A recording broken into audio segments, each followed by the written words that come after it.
Sveiki, jūs žiūrite Mokoks kokteilį ir šiandienos laidos tema būtų dvasios ir vaiduokliai. Legendinė naujosios Vilniaus psichiatrinė ir jinai apleista ir bandysime užeiti ir žiūrėti, ar tikrai ten kažkas vaidenasi ar ne. Jezu. O Jezu.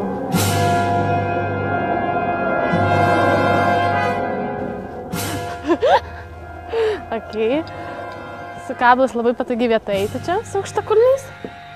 Gerai matosi, kad čia jau buvo svečių, nes, na bent čia psichiatrijos klientai papaišė įdomias frazes. Čia vaikščias iš tikrųjų tai pagalvoju, kad anksčiau čia buvo visokie žmonės sergantys su psichiniam negaliam, tai tikrai baugu pasidaro, net pačiai natūraliai, tai pagalvoju, taip bandai atgaminti, kad čia anksčiau kažkas buvo ir taip.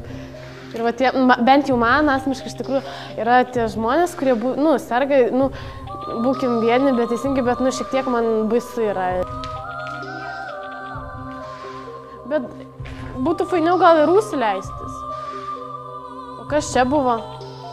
Indų, va, matau, va, sakau, norėjau indų, visą kitai matau indų, taip jauties kaip per filmus vaikštai kriminalistė.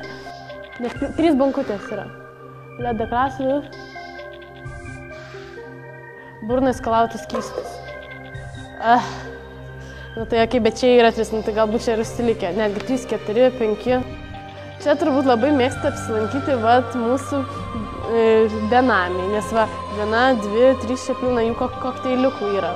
Jo, dar kitokių skaičių. Vėl burnos skalavimas skystis. Einam toliau, gal kur nors į apačią. O Jezu, oi, ten žmogus, pagalvoju, ten kažkokia juoda dėmė.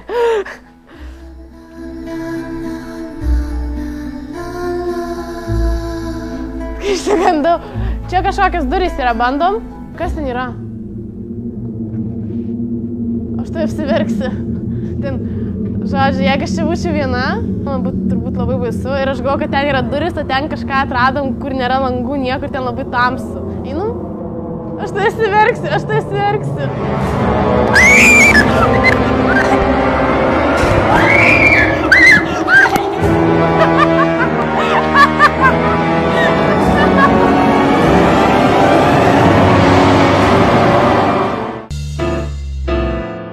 Šitas pasivaikščiojimas man buvo, ne itin iš jaukių momentų, bet labai keista buvo, kad tiek žmonių čia daug yra apsilankiusių ir jiem vaikšto čia. Man tas yra labai keista, kad ir gyvenu, net čia gali gyventi, pavyzdžiui, gerai, mes čia esame dieną ir mes esame čia ne viena esu, bet šiaip vienai čia naktį, aš nežinau, negalėčiau. Linda klausė, koks baisiausias matytas tavo filmas ir kaip jis tave paveikė? Aš nežinau, realiai mane gal labiau filmai, kaip minėjau, psichologiniai yra galbūt baisesni, negu ten, pavyzdžiui, yra filmai Pjūklai, ten visokie, kur ten žudo žmonės ir taip. Kažkaip nelabai veikia mane tas, kai ten ranka ten, nupjaunama ten, koja ten, bet Pagieža filmas man buvo iš tikrųjų labai įstrigo, čia dar senai rodė, aš dar ir mažesnė buvau, paauglė, tai ir buvo tikrai baisu. Tomis klausė, ką darytum, jeigu liktum viena dideliuose namuose ir naktį išgirstum baugius garsus. Tiesą sakant, aš ir taip dabar gyvenu gana dideliuose namuose ir... Ai, ten žmonės eina pasivaikščioti. Čia praeina ar čia eina? O, eina pasisvečiuoti. Hebra, dirbam.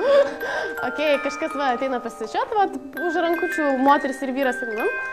Jiem jauku turbūt čia labai faina, geriau nei namuose. Tai ką darytum, jeigu liktum viena dideliuose namuose ir naktį išgirstum baugius garsus,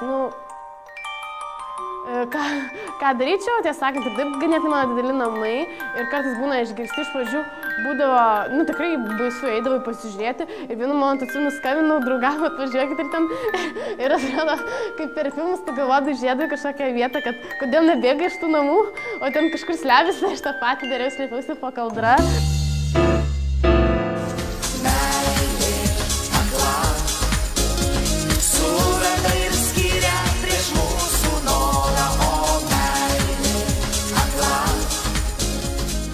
Ok, dabar labai nejaukus momentas, iš tikrųjų, aš nesimenu, kaip jie mūsų nepastebėjo, kai mes buvom viduje, nes ganėdamės pro langus matėmės ir kai jūs girdėt, kai aš sakiau, kad va, čia kažkokie žmonės ir mes įėjom, ir galvom, kurie ir dingo, nuėjom prie sienos ir nesvarbu, koks yra amžius, ar žmogui 15, ar 20, ar kaip šiuo atveju 40 ir daugiau, vis tiek gali užsimanyti meilės kažkur prie sienos.